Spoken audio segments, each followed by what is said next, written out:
There is an era in biblical history so ancient, so mysterious, and so deliberately obscured that most people who read the Bible regularly have no idea it even exists. This forgotten epoch spans the generations between Adam and Noah, a period of over 1,500 years according to biblical chronology. Yet the canonical scriptures dismiss it in mere chapters, while ancient texts that once held sacred status tell a far more elaborate and disturbing story. The days of Enoch represent a time when the boundaries between heaven and earth were crossed in ways that would never be repeated, when beings from the celestial realm walked among humans, when forbidden knowledge was transmitted to humanity, and when the corruption that resulted became so severe that God determined to wipe the slate clean with a catastrophic flood. Tonight, we are going to recover this forgotten era and discover why its memory shaped so much of what came later in biblical tradition. If you sense that there are depths to the biblical story you have never been shown, comment below, "Reveal the forgotten days," to declare your readiness to explore what has been hidden.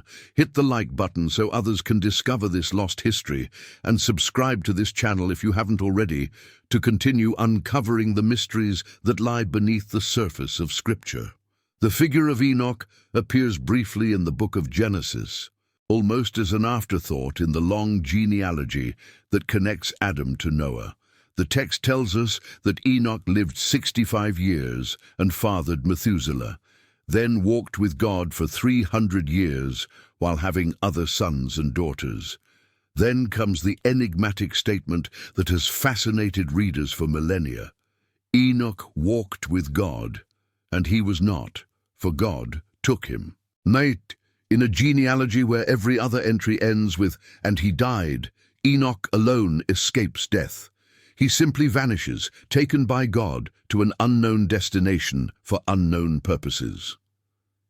This brief notice, just a few verses in Genesis 5, is the seed from which an enormous literature would grow.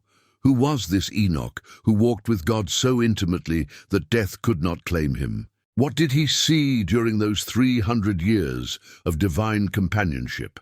Where did God take him, and what happened there? The canonical scriptures offer no answers to these questions, but ancient Jewish tradition was not content with silence. In the centuries before Christ, elaborate texts emerged that claimed to record Enoch's visions, his journeys through the heavens, his encounters with angels, and his revelations about the past and future of creation. These texts, collectively known as the Enochic literature, were immensely influential in shaping Jewish and early Christian thought, even though they would eventually be excluded from most biblical canons. The most important of these texts is known as Fun Enoch, or the Ethiopic Enoch, a composite work that reached its final form sometime in the 1st century BCE, but contains material that may be considerably older. This text was considered scripture by many early Christians and is still canonical in the Ethiopian Orthodox Church. The New Testament letter of Jude directly quotes from First Enoch, treating it as prophetic scripture. The influence of Enochic ideas can be traced throughout the New Testament, from the concept of fallen angels to the title Son of Man that Jesus applied to himself. To understand early Christianity fully, one must understand the Enochic tradition that formed part of its conceptual background. But the importance of the Enochic literature goes beyond its influence on later texts. It preserves memories and traditions about the antediluvian world, the world before the flood, that are only hinted at in Genesis. The canonical account of this period is remarkably compressed. We get genealogies with lifespans that stretch into the hundreds of years. We get a cryptic passage about the sons of God taking the daughters of men as wives. We get a brief statement that the earth was filled with violence and that God regretted making humanity. And then the flood comes, washing away everything and everyone except Noah and his family. What happened during those 15 centuries to make divine destruction necessary, Genesis barely tells us. The Enochic literature fills in the gaps with a narrative that is both terrifying and illuminating. According to 1st Enoch, the corruption of the antediluvian world began when a group of angels known as the Watchers made a fateful decision. These were heavenly beings assigned to watch over humanity, but they became enamored with human women and conspired together to descend to earth, take wives, and father children. The text names their leaders: Semyaza, who organized the conspiracy; Azazel, who taught humans forbidden arts, and others whose names have become associated with demonic powers in later tradition.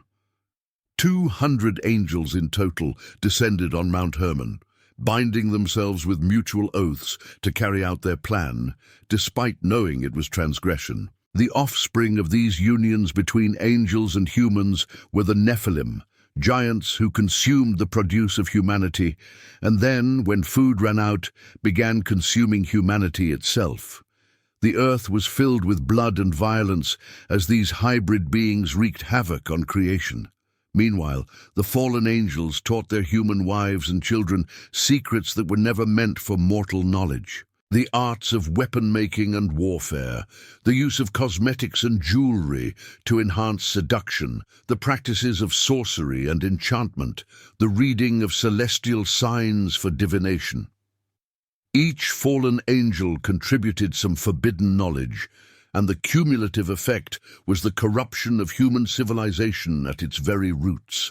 This narrative explains what Genesis only implies. The violence that filled the earth was not simply human wickedness, but the result of angelic transgression and the monstrous offspring it produced.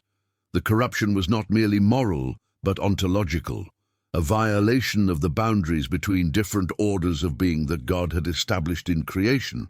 The flood was not simply punishment for human sin, but a necessary cleansing of a creation that had been fundamentally contaminated by the mixing of heavenly and earthly, spiritual and material, in ways that could not be allowed to continue. The days of Enoch, then, were days of boundary violation, of forbidden knowledge, of hybrid beings that should never have existed, of escalating violence and corruption that threatened to undo creation itself. Write in the comments the hidden history if you are beginning to see why this era mattered so much and why its memories shaped the biblical story in ways we are only beginning to understand. Enoch himself, according to the texts that bear his name, was not merely a passive observer of these events, but an active participant in the divine response to them. His walking with God involved journeys through the heavens, where he witnessed the workings of the cosmos, the dwelling places of the angels, the chambers where weather phenomena were stored, and the places of punishment prepared for the wicked. He was shown the future, including the coming flood that would cleanse the earth, and was commissioned to pronounce judgment on the fallen watchers who had corrupted creation. In one of the most dramatic passages of 1st Enoch, the fallen angels, knowing that judgment is coming, ask Enoch to intercede for them with God. Enoch agrees and writes out a petition on their behalf, then enters a visionary state in which he ascends to the divine throne room, but the petition is rejected. God declares that the Watchers, who were heavenly and immortal, had no need for wives and children as humans do. They have abandoned heaven for earth, the eternal for the temporal, the pure for the defiled. Their judgment is sealed, and their offspring, the giants, will be destroyed, though their spirits will remain as demons to afflict humanity until the final judgment. This narrative provides the backstory for much of what appears in later biblical and Jewish tradition.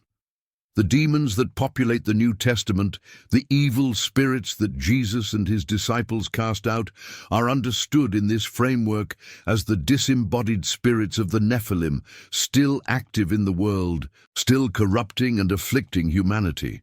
The apocalyptic expectation of a final judgment, when evil powers will be definitively defeated and bound, connects to the judgment pronounced on the Watchers in Enoch's day, but deferred until the end of the age. The very structure of the spiritual world, as understood by Jews and early Christians, with its hierarchies of angels and demons, its cosmic warfare between light and darkness, owes much to the Enochic tradition. The Book of the Watchers, which comprises the first 36 chapters of Enoch, is one of the oldest sections of the text, possibly dating to the 3rd century BCE or earlier. This means that its traditions about the antediluvian world were circulating centuries before Christ, shaping how Jews understood their own origins and the nature of evil in the world. The brevity of Genesis on these matters was not taken as indicating unimportance, but as concealing mysteries that required further revelation to understand. Enoch, who had walked with God and been taken to heaven, was the ideal figure to receive and transmit such revelation. Other sections of 1 Enoch expand the portrait of this forgotten era in different directions. The Book of Luminaries, one of the oldest sections, presents Enoch as receiving detailed astronomical knowledge from the angel Uriel, including the workings of the sun and moon, the structure of the year, and the heavenly tablets on which all future events are written. This section reflects the concern with calendar and cosmic order that was central to certain Jewish groups, who believed that the corruption introduced by the Watchers had extended even to human reckoning of time. The correct calendar received by Enoch from heaven was essential for proper worship. Those who followed a different calendar were participating, however unknowingly, in the ongoing corruption introduced in the days before the flood. The Book of Dreams contains Enoch's vision of all history, from creation to the end times, presented in symbolic form as animals representing different nations and figures. This apocalyptic overview places the antediluvian period within a larger framework of cosmic history, showing how the corruption of Enoch's day was the first of a series of crises that would culminate in final judgment and the establishment of God's eternal kingdom. The flood was not the end of the story, but a new beginning that would itself become corrupted and require further divine intervention.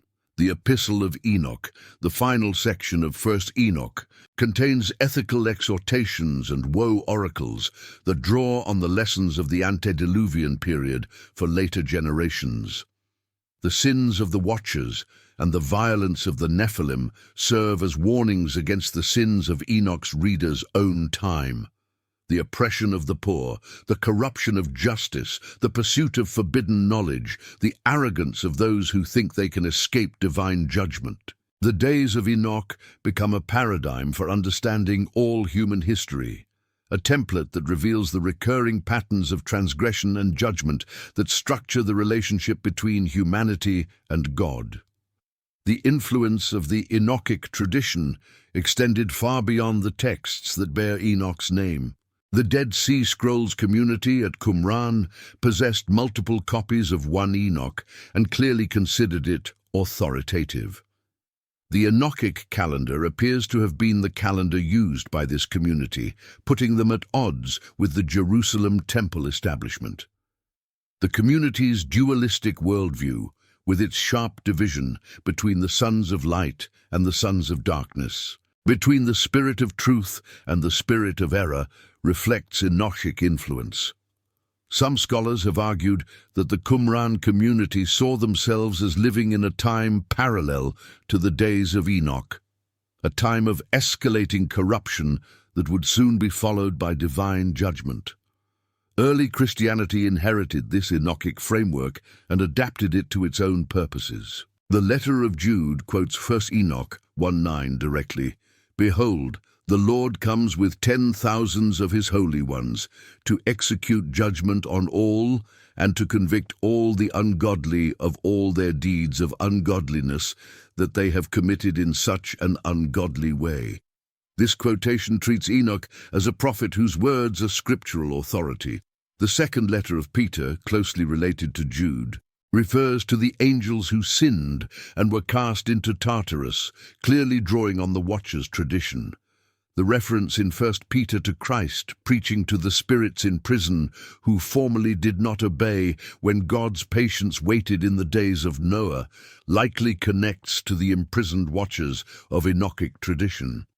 The days of Enoch were not merely ancient history for these early Christians. They were the prototype of the present age, and the judgment that fell then was the preview of the judgment about to fall. Jesus himself, according to the Gospels, compared the days before his return to the days of Noah. As it was in the days of Noah, so it will be at the coming of the Son of Man. For in the days before the flood, people were eating and drinking, marrying and giving in marriage, up to the day Noah entered the ark, and they knew nothing about what would happen until the flood came and took them all away. The Enochic background gives this comparison deeper resonance. It is not merely that people will be caught unaware. It is that the same patterns of corruption, the same boundary violations, the same escalating evil will characterize the end times as characterized the days before the flood. The forgotten era of Enoch, then, is not really forgotten at all. It lives on in the structure of biblical apocalypticism, in the demonology of the New Testament, in the expectation of final judgment, in the very title Son of Man that Jesus used for himself, which has its most elaborate background in the Enochic parables. To read the Bible without knowing the Enochic tradition is to miss connections that the original authors and audiences would have recognized immediately. It is to read a text in translation without knowing the original language, to see the surface while missing the depths. The question of why the Enochic literature was ultimately excluded from most biblical canons is complex and does not have a single answer. Comment: hidden for a reason. If you suspect that the exclusion of these texts was not accidental, that powerful forces preferred certain stories to remain untold and certain connections to remain unmade, several factors contributed to the marginalization of the Enochic texts.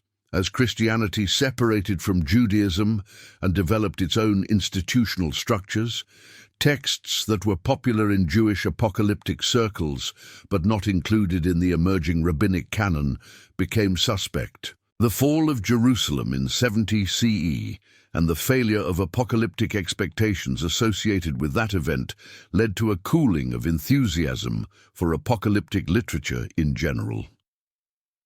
The detailed angelology and demonology of the Enochic texts seemed excessive to some church fathers, who preferred a simpler cosmology. And the deterministic elements in some Enochic passages, which seemed to undermine human free will and moral responsibility, troubled theologians committed to doctrines of individual accountability. But perhaps the deeper reason for the marginalization of Enoch was the discomfort his traditions created for settled religious institutions. The Enochic literature is profoundly anti-establishment. It presents a world in which the heavenly powers themselves can rebel and corrupt, in which even angelic authority cannot be trusted absolutely. It gives direct revelation to a patriarch who bypasses all later institutional mediation, who receives his knowledge straight from heaven without priests or prophets as intermediaries. It suggests that corruption enters the world not through simple human disobedience, but through cosmic conspiracy, through the deliberate actions of celestial beings who should have known better. This is not a comfortable worldview for religious authorities who claim to mediate between heaven and earth on behalf of their communities. Yet the memories preserved in the Enochic literature refused to disappear entirely. They survived in the Ethiopian church, which never accepted the exclusion of Enoch from Scripture. They survived in fragmentary references in texts that did become canonical. They survived in Jewish and Christian mystical traditions that continued to speculate about the heavenly realms and their inhabitants. And they have resurfaced in our own time through the discoveries at Qumran and the renewed scholarly interest in Second Temple Judaism.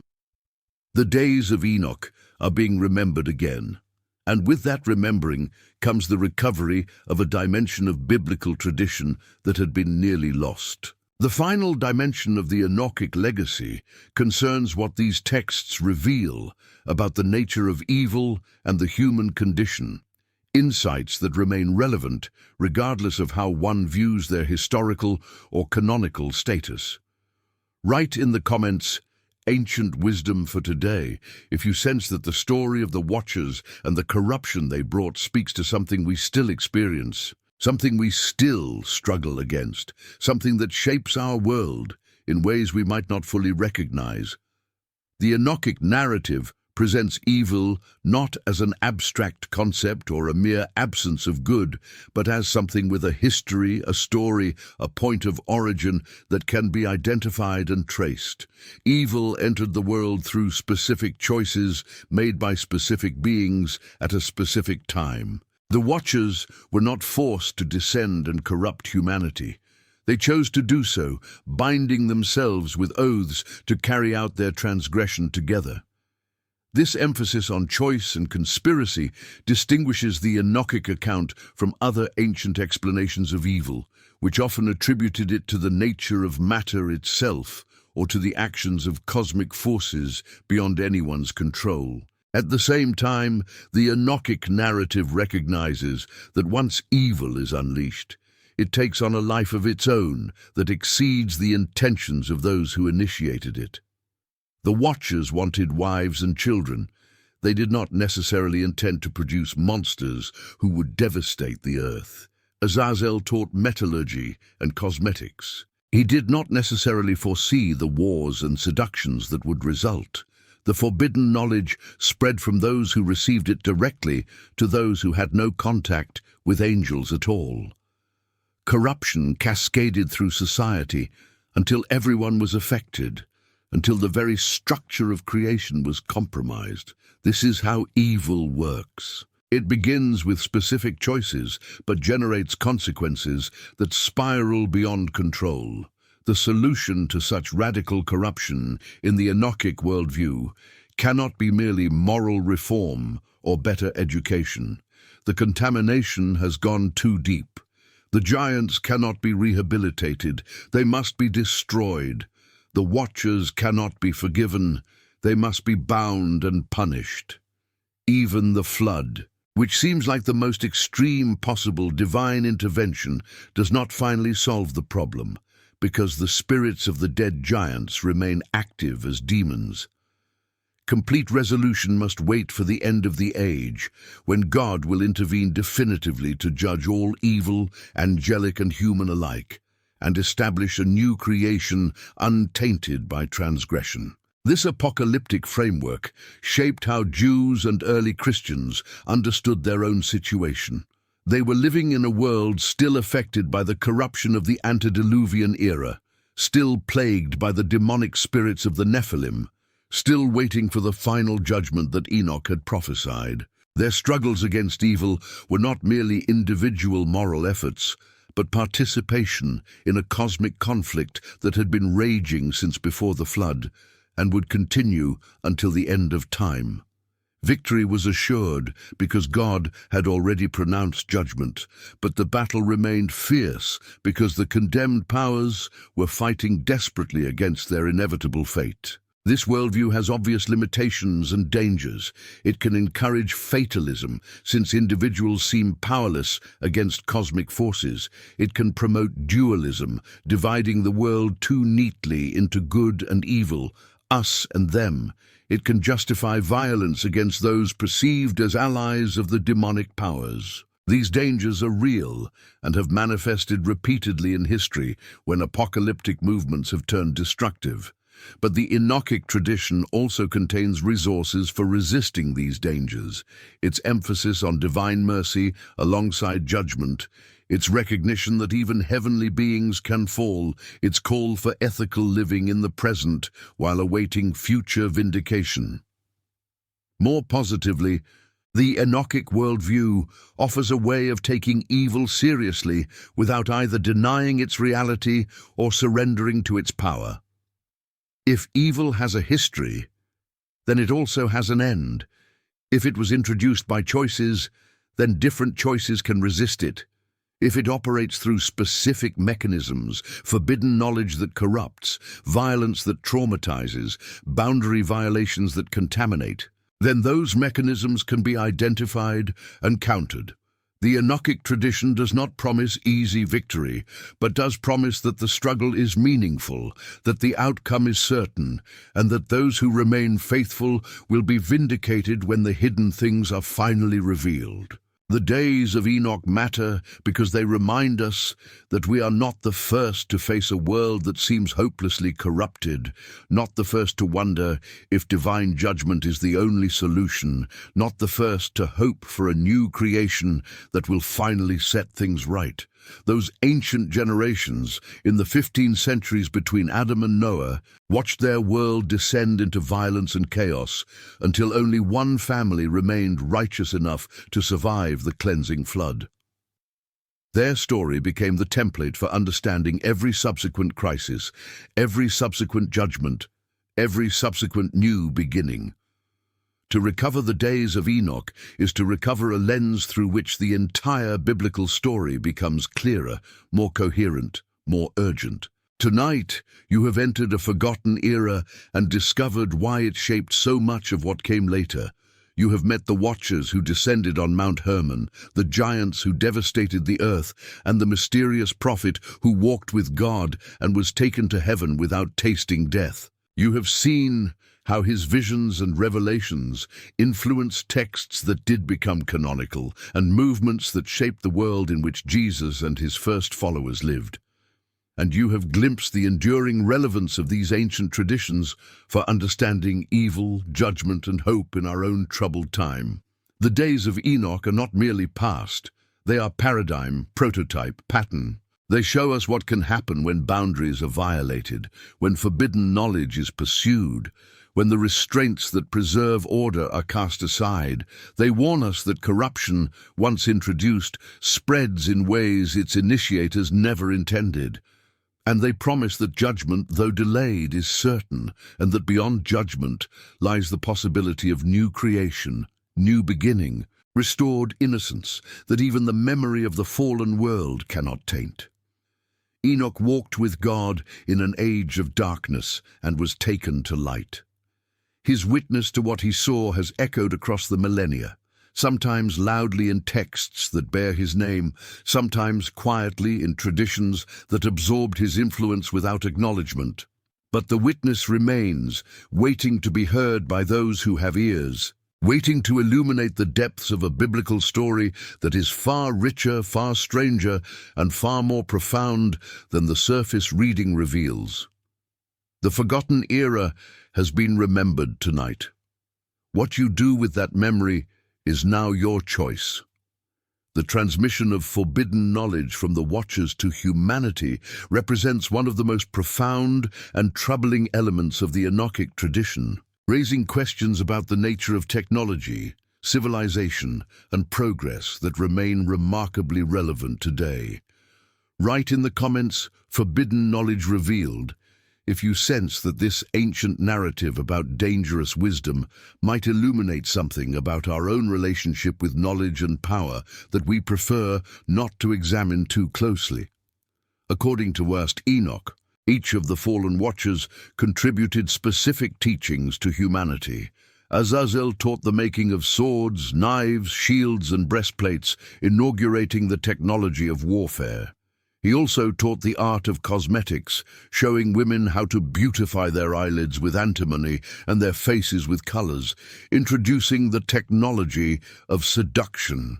Zemyaza taught enchantments and the cutting of roots, the beginnings of sorcery and pharmacology.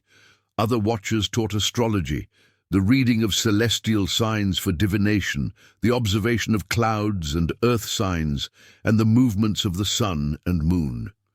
Each teaching seemed useful in itself, but contributed to a cumulative corruption that eventually destroyed the antediluvian world. This catalogue of forbidden knowledge is striking in its specificity. It is not abstract wickedness that corrupts humanity, but particular technologies and practices, each with identifiable uses and consequences. Metallurgy enables warfare, which fills the earth with violence and blood. Cosmetics enable seduction, which leads to sexual corruption. Sorcery and divination give humans access to hidden knowledge and powers that were not meant for mortal beings. Even astronomy, seemingly innocent, becomes problematic when used for fortune-telling and manipulation rather than simple observation. The knowledge itself is not necessarily evil, but its introduction disrupts the proper order of human development and leads to catastrophic misuse. This perspective on knowledge stands in tension with the Enlightenment assumption that more knowledge is always better, that ignorance is the root of evil, and that education and technological progress will inevitably improve the human condition. The Enochic tradition suggests something darker, that certain knowledge is genuinely dangerous, that humanity was not meant to know everything, that the acquisition of power without the wisdom to use it properly leads to destruction rather than flourishing. The Watchers gave humanity tools and techniques that accelerated civilizational development, but also accelerated the corruption that made the flood necessary. Modern readers might recognize this pattern. Every major technological advance brings both benefits and dangers, and the dangers often become apparent only after the technology has spread too widely to be controlled. Nuclear physics enabled both power plants and atomic bombs. Digital technology enabled both global communication and mass surveillance. Biotechnology enables both medical miracles and potential bioweapons. The Enochic narrative suggests that this ambivalence is not accidental but structural, that knowledge itself carries inherent risks, and that the human tendency to pursue power without wisdom is ancient, perhaps originating in a primordial transgression whose consequences we still live with. The association of the Watchers' teachings with civilization itself is particularly provocative. Metallurgy, cosmetics, pharmacology, astronomy, these are not fringe activities, but foundations of civilized life. The Enochic tradition seems to suggest that civilization as we know it is built on a corrupted foundation, that our technologies and arts carry within them the taint of their forbidden origin.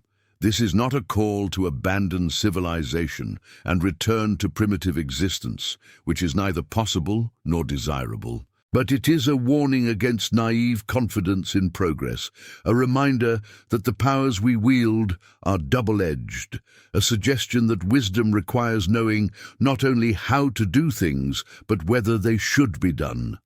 The giants born from the union of Watchers and human women embody the consequences of this illicit knowledge transfer. They are hybrid beings who should not exist, combinations of heavenly and earthly that violate the boundaries of creation. Their enormous appetites, first consuming all human produce and then consuming humans themselves, represent the insatiable hunger that forbidden knowledge creates. Each new power demands more resources, more control, more exploitation, until the system that supports it is exhausted. The giants are monstrous not merely in size, but in their relationship to the world around them, taking without limit, consuming without restraint, destroying the very environment that sustains them. Again, modern readers might find uncomfortable parallels. Our civilization, built on technologies that grant unprecedented power over nature, exhibits precisely this pattern of insatiable consumption. We extract resources faster than they can be renewed. We generate waste faster than it can be absorbed. We modify our environment in ways that threaten our own survival. The image of the giants devouring the earth until nothing remains resonates with ecological concerns that have become impossible to ignore. The Enochic narrative does not offer simple solutions to these concerns, but it does suggest that they are not merely technical problems requiring technical fixes. They are spiritual problems rooted in a fundamental disorder in humanity's relationship with knowledge and power. The judgment that falls on the antediluvian world is presented in Enochic tradition as both punishment and mercy. punishment because the corrupted creation cannot be allowed to continue indefinitely. Mercy because the cleansing flood gives creation a fresh start, an opportunity to begin again without the contamination that had made normal life impossible. The watchers are bound, the giants are destroyed. The flood washes away the accumulated corruption, and Noah emerges into a cleansed world where righteousness might again be possible. But even this radical intervention does not fully solve the problem, because the spirits of the dead giants remain as demons, and the knowledge they transmitted cannot be unlearned. The fresh start is real but not absolute. The past continues to haunt the present. This ambiguous resolution speaks to the complexity of dealing with deeply rooted evil. There are no clean solutions, no interventions that undo all damage, no judgments that leave no traces. The world after the flood is better than the world before, but it is not paradise. Humanity still carries the knowledge the Watchers taught. Demonic forces still harass the living. The potential for corruption remains, and indeed will manifest again and again throughout biblical history. The flood is necessary but not sufficient. Final resolution must await the end of the age, when God will judge not only humanity, but also the spiritual powers that have corrupted creation from the beginning. Enoch's role in all this is that of witness and messenger. He sees what is happening and what is coming. He receives divine revelation about the meaning of events and the certainty of judgment. He is commissioned to announce this judgment to the Watchers themselves, who learn from his lips that their petition for mercy has been rejected. But Enoch does not cause the judgment or carry it out. He simply bears witness to it, ensuring that the truth is known and preserved. In a world of lies and confusion, where the corrupting powers obscure their own activities and convince humans that evil is good, the witness who sees clearly and speaks truthfully performs an essential function. This prophetic function of bearing witness becomes a template for later figures in biblical tradition. The prophets of Israel will similarly see what others miss, speak truths that others deny, announce judgments that others dismiss as impossible. Jesus himself, in the Gospel of John, says he came to bear witness to the truth. The faithful community, in apocalyptic expectation, bears witness to realities invisible to the dominant culture, maintaining alternative knowledge against the official narratives that legitimate corrupt power. Enoch is the prototype of all these witnesses, the first to see heaven's perspective on earth's corruption and to communicate that vision to those who would receive it. The days of Enoch thus establish patterns that repeat throughout biblical history and beyond. The pattern of forbidden knowledge that brings power without wisdom. The pattern of hybrid beings that violate created boundaries, the pattern of insatiable consumption that devours its own basis, the pattern of judgment that cleanses but cannot fully restore, the pattern of witness that sees truly and speaks boldly. These patterns did not end with the flood. They recur in every generation, in every civilization, in our own time as surely as in the ancient past. To understand the days of Enoch is to understand something essential about the human condition, something we ignore at our peril. The final aspect of the Enochic tradition that demands our attention concerns the figure of Enoch himself and what his translation to heaven without death reveals about human possibility and destiny.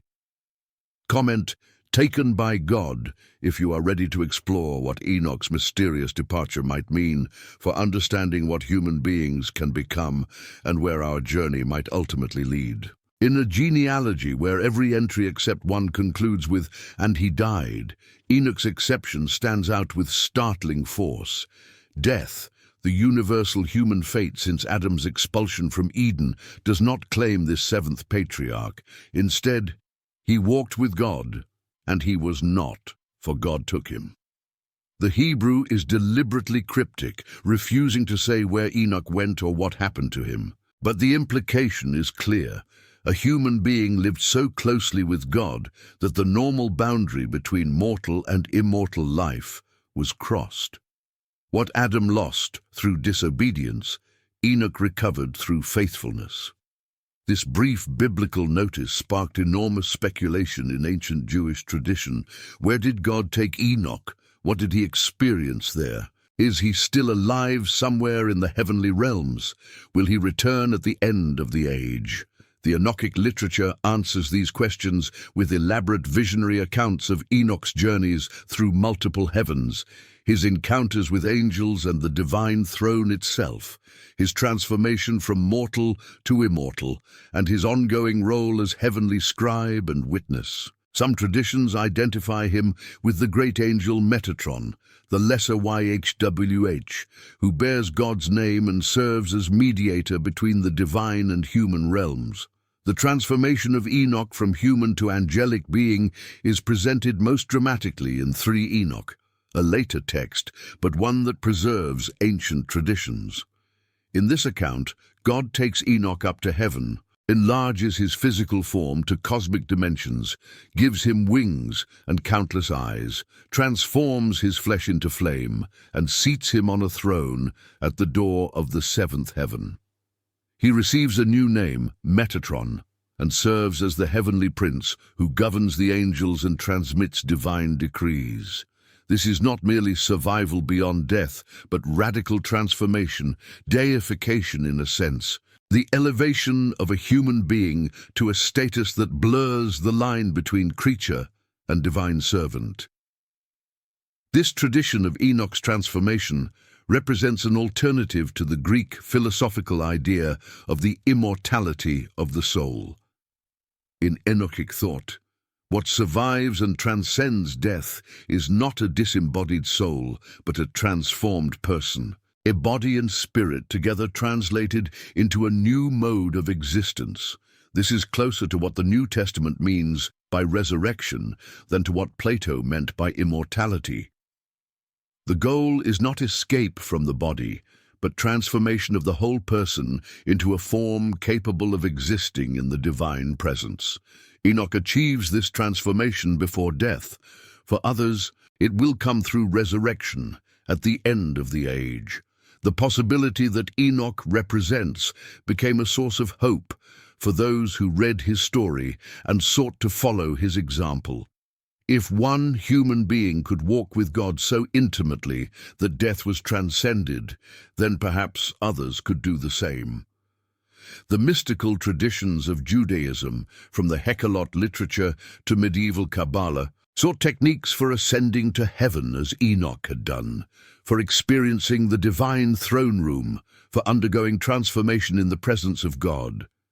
These traditions were always minority movements, viewed with suspicion by mainstream religious authorities, but they preserved the radical vision of human potential that Enoch's story embodied. Early Christianity inherited and transformed this vision. Jesus' ascension into heaven, witnessed by his disciples, echoes Enoch's translation. The promise that believers will be changed in a moment, in the twinkling of an eye, at the last trumpet, when the dead will be raised imperishable, reflects the hope of transformation that Enoch pioneered. The letter to the Hebrews lists Enoch among the heroes of faith, noting that by faith Enoch was taken up so that he should not see death, and he was not found because God had taken him. The example of Enoch demonstrates that faith can overcome even death, that the boundary between mortal and immortal is not absolutely fixed. The contrast between Enoch and the Watchers is instructive. Both cross the boundary between heaven and earth, but in opposite directions and with opposite consequences. The Watchers descended from heaven to earth, abandoning their proper place, pursuing inappropriate union with human women, and corrupting creation with forbidden knowledge. Enoch ascended from earth to heaven, maintaining his proper place while being elevated to higher relationship with God, receiving knowledge that blessed rather than corrupted. The boundary between realms is not meant to be impermeable, but it matters enormously how and why the boundary is crossed. Transgression brings destruction. Faithfulness brings transformation. This pattern offers guidance for thinking about human aspiration and achievement. The desire to transcend limits, to gain power, to know secrets, to become more than we currently are, is deeply rooted in human nature. The Enochic tradition does not condemn this desire as such. After all, Enoch himself transcended the greatest limit of all and became more than any human before him. What it condemns is the pursuit of transcendence through transgression, the attempt to seize by force what can only be received as gift, the willingness to corrupt creation in order to elevate oneself. The Watchers wanted to cross boundaries, and they did, but by the wrong means and for the wrong reasons, and the result was catastrophe.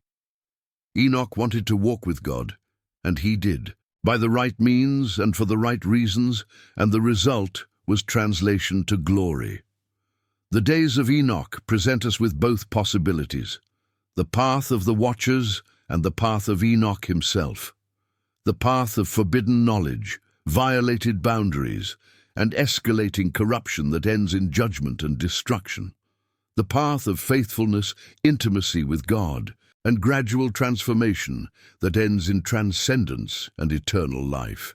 Both paths begin in the same antediluvian world. Both involve crossing the boundary between human and divine. But one is transgression and the other is fulfillment. One is rebellion and the other is obedience. One leads to binding in darkness and the other to enthronement in light. This forgotten era that shaped the biblical story continues to shape how we understand our situation and our choices.